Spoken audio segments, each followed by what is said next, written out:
السلام علیکم ناظرین کرام، آج کی جو ہماری ویڈیو ہے وہ ہے فلسطین کے بارے میں کہ فلسطین میں برطانوی حاکمیت اور عرب یہودی جنگ کے بارے میں بات کرنے والے ہیں۔ پہلی جنگ عظیم کے اواخر میں سلطنت عثمانیہ کی شکست کی وجہ سے دیگر عرب ممالک کی طرح فلسطین پر بھی مغربی طاقتوں کا قبضہ ہو گیا۔ برطانوی افواج نے دسمبر 1917 میں جنرل ایڈمنڈ النبی کی قیادت میں بیت المقدس پر قبضہ کر لیا اور فلسطین کے باقی حصوں پر بھی اکتوبر 1918 تک برطانیہ کو حاکمیت حاصل ہو گئی۔ دوران جنگ برطانوی حکومت نے اپنے قاہرہ میں مقیم ہائی کمیشنز ہنری میکوہن کی وساطت سے شریف مکہ حسین ابن علی سے جولائی اکتوبر 1915 کی خط و کتابت کے دوران یہ وعدہ کیا گیا کہ جنگ کے خاتمے کے بعد عرب ممالک کو آزادی حاصل ہو جائے گی۔ ان علاقوں میں قدرتی طور پر فلسطین کو بھی شامل تصور کیا جانا چاہیے تھا۔ تاہم مئی 1916 میں برطانیہ، فرانس اور روس نے آپس کے ایک سمجھوتے کے تحت فلسطین کے بیشتر حصوں کو بین الاقوامی حیثیت دینے پر اتفاق کر لیا۔ 1917 میں روس میں انقلاب کی وجہ سے برطانیہ نے ان سمجھوتوں کو نظر انداز کرتے ہوئے اپنی یہودی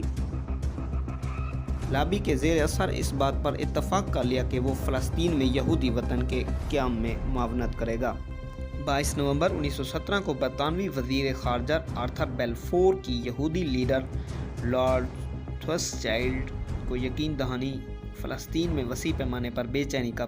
پیش خیمہ ثابت ہوئی۔ جنگ کے اختتام پر برطانیہ کے دوران جنگ کیے گئے متضاد وعدوں کو پورا کرنے اور ان کے تحت فلسطین میں کوئی تسلی بخش پالیسی واضح کرنے میں دشواری تھی، اور یہ ایک فطری امر تھا۔ نئی قائم ہونے والی انجمن اقوام دی لیگ آف نیشن کے منشور کی شق نمبر 22 کے تحت، جس پر جون 1919 میں دستخط کیے گئے، یہ تسلیم کیا گیا کہ عثمانی سلطنت کے تمام عرب علاقوں کو عبوری طور پر آزادی دی جائے گی، تاہم ان کے عوام کو انتظامی امور میں مدد دینے کا کام ان کی منشا کے مطابق انتباہی طاقت کو انجمن اقوام کی جانب سے تفویض کیا جائے گا۔ اپریل 1936 میں فلسطینی عربوں نے بغاوت کر دی جو 1939 تک جاری رہی۔ اس صورتحال سے نپٹنے کے لیے برطانیہ نے وسیع پیمانے پر فوجی نقل و حرکت کی اور بغاوت کو سختی سے کچل دیا۔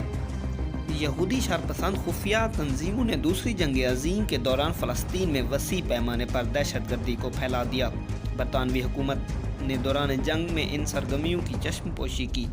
کیونکہ ہزاروں یہودی فوجی خدمات سر انجام دینے کے لیے علاوہ انہیں جنگی سامان فراہم کرنے میں مدد دے رہے تھے۔ یہودیوں کے لیے یہ صورتحال قابل قبول تھی، کیونکہ وہ برطانوی افواج کے لیے اسلحہ تیار کرنے کی وجہ سے ان کی اسلحہ سازی کی صنعت کو بڑی تقویت ملی۔ فلسطین میں ایک آزاد یہودی ریاست کے قیام کے سلسلے میں برطانوی پالیسی پر عدم اطمینان کی وجہ سے یہودیوں نے جنگ کے دوران ہی اپنی تمام تر توجہ امریکہ کی طرف مبذول کر دی۔ مئی 1942 میں نیو یارک میں منعقد ہونے والی یہودی کانفرنس میں فلسطین میں بلا قید یہودیوں کی آبادکاری، ایک یہودی دولت مشترکہ کے قیام اور یہودی فوج کی تشکیل کے مطالبات کیے گئے۔ اگست 1945 میں امریکی صدر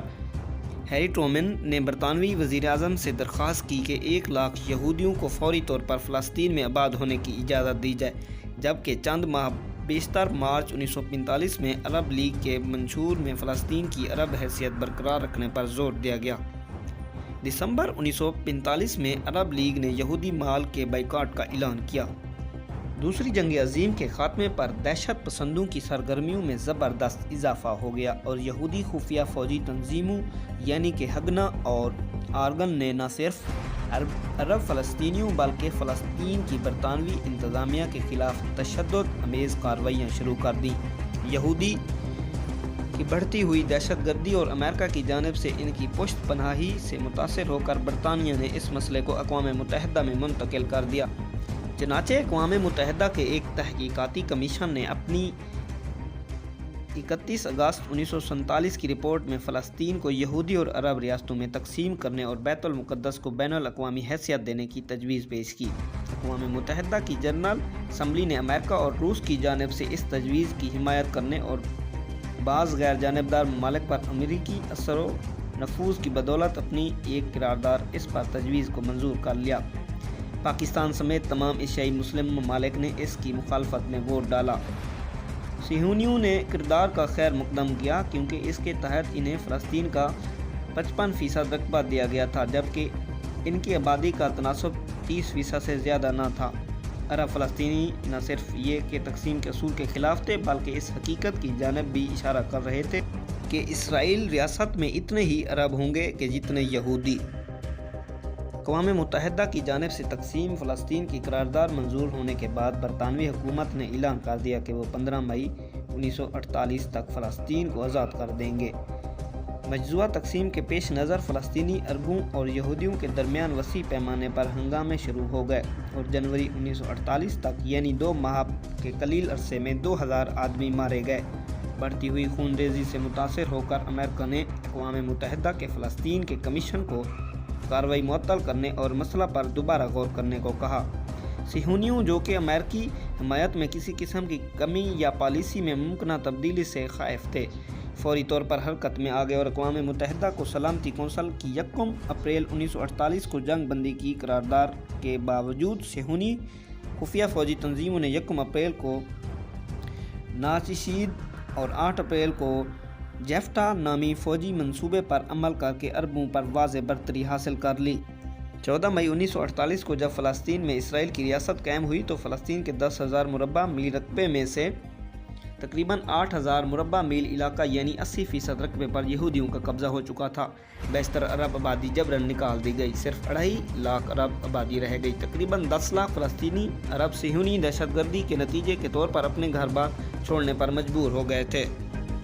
ہمسایہ عرب ممالک میں پناہ لینے والے فلسطینی عربوں کی ذبح حالی اور یہودیوں کے بڑھتے ہوئے جبر و تشدد کی وجہ سے مصر، شام، لبنان اور اردن کی حکومتیں فوجی مداخلت پر مجبور ہو گئیں تاکہ اپنے عرب بھائیوں کے حقوق کی حفاظت کر سکیں۔ اسرائیل اور عربوں کی پہلی جنگ کا آغاز اسرائیل کے قیام کے فوراً بعد شروع ہو گیا،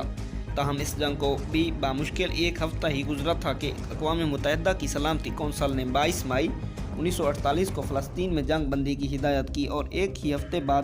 فراقین سے لڑائی ختم کرنے کا مطالبہ کیا۔ اقوام متحدہ کے اس عمل کی وجہ سے اسرائیل کو نمایاں فائدہ پہنچا کیونکہ بڑی طاقتوں نے فراقین کو اسلحے کی ترسیل بند کر دی۔ عرب افواج جو کہ کلی طور پر اسلحے کے لیے مغربی طاقتوں کے رحم و کرم پر تھی، اس سے متاثر ہوئیں جبکہ اسرائیل نے تیزی کے ساتھ اپنی فوجوں کو اسلحہ فراہم کیا اور عربوں کے خلاف کامیابی حاصل کی۔ بالآخر 1949 میں مغربی طاقتوں کے دباؤ عرب حکومتوں یعنی مصر، لبنان، شام اور شرق اردن نے اسرائیل کے ساتھ جنگ بندی کا سمجھوتہ کر لیا، جس میں اس بات پر خاص طور پر زور دیا گیا کہ اس سے فلسطینیوں کے حقوق اور مسئلے پر پرامن حل اثر نکلے گا۔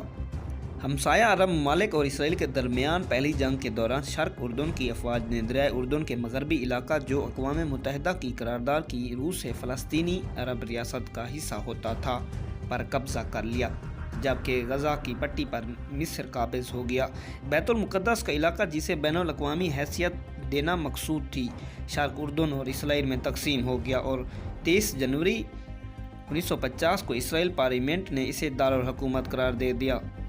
اگرچہ اکثر سرکاری دفاتر کی منتقلی بین الاقوامی دباؤ کی وجہ سے عمل میں نہ آ سکی، اس طرح سے فلسطین کو عرب ریاست کا قیام جس کی اقوام متحدہ نے منظوری دی تھی شرمندہ تعبیر نہ ہو سکا۔